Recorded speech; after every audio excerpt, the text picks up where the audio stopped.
থেকে দক্ষ প্রাণী আমি আল্লাহ পাক রব্বুল আলামিন পৃথিবীর বুকে সৃষ্টি করেছি। যেমন মৌমাছি,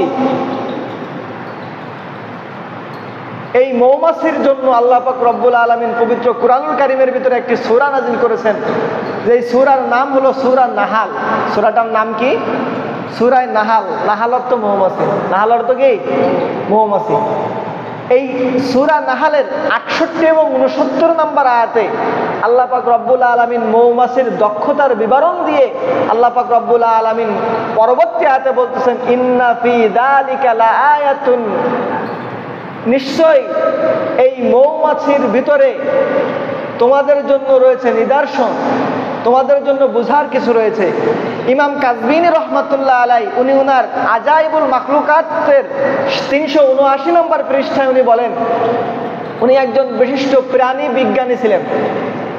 ইমাম কাজবিনী রহমাতুল্লাহ আলাই উনি উনার গ্রন্থ আজাইবুল মাখলুকাত, এই গ্রন্থের 379 নম্বর পৃষ্ঠায় লেখেন যে একটা মৌমাছি তার যে চাক নির্মাণ করে, এই চাকের ভিতরে হাজার হাজার ঘর থাকে। দেখছেন আপনারা মৌমাছির চাক? এই প্রত্যেকটা চাক 6টা কোণ বিশিষ্ট হয়। কোনো চাক 4 কোণ বিশিষ্ট হয় না, কোনো চাক 5 কোণ বিশিষ্ট হয় না। প্রত্যেকটা চাকের যে একটা ঘর থাকে, ওই ঘরটা প্রত্যেকটাই 6 কোণ বিশিষ্ট হয়। আরো সবচাইতে মজার ব্যাপার হলো এবং সবচাইতে সূক্ষ্ম বিষয় হলো, কোনো ঘরের থেকে কোনো ঘরের আকৃতি 1 চুল পরিমাণ কখনো কম বেশি হয় না। তাহলে যদি দক্ষতার কারণে শ্রেষ্ঠ হওয়া যেত, তাহলে দক্ষ হয়ে মৌমাছি হতো পৃথিবীর শ্রেষ্ঠ জীব। কথা বলেন ঠিক কি ঠিক না? আপনি যদি বলেন মানুষ হলো কারিগরি শিক্ষায় পৃথিবীর সবচাইতে শ্রেষ্ঠ জীব, তাহলে আপনি বাবুই পাখির বাসাটাকে দেখতে পারেন।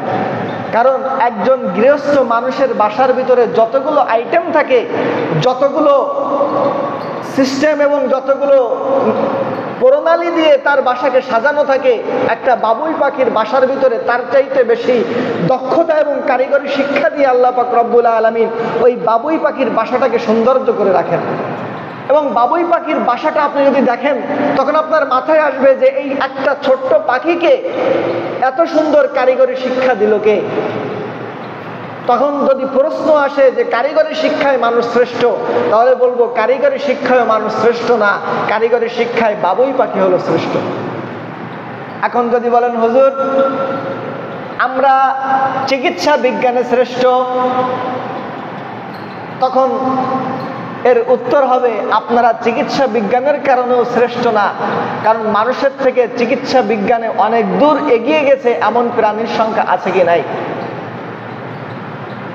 হযরত মাওলানা আশরাফ আলী থানভী রহমাতুল্লাহ আলাইহি ওনার একটি কিতাবের ভিতরে উল্লেখ আছে, উনি লেখেন যে একবার হিন্দুস্তানের ভিতরে হনুমানের খুব উৎপাত বেড়ে গেল।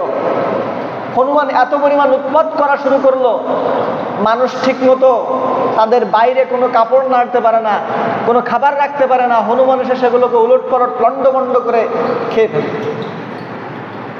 তখন এক লোক চিন্তা করলো যে একটা কাজ করি, রুটিতে বিষ মাখিয়ে ছাদের পরে শুকাইতে দেই, তাহলে রুটি যখন দেখে হনুমান খাবে, হনুমান মারা যাবে। এখন উনি ছাদের পরে রুটি রেখে উনি দূর থেকে ফলো করতেছে, দেখি হনুমান কি করে। রুটি খেয়ে মারা গেলে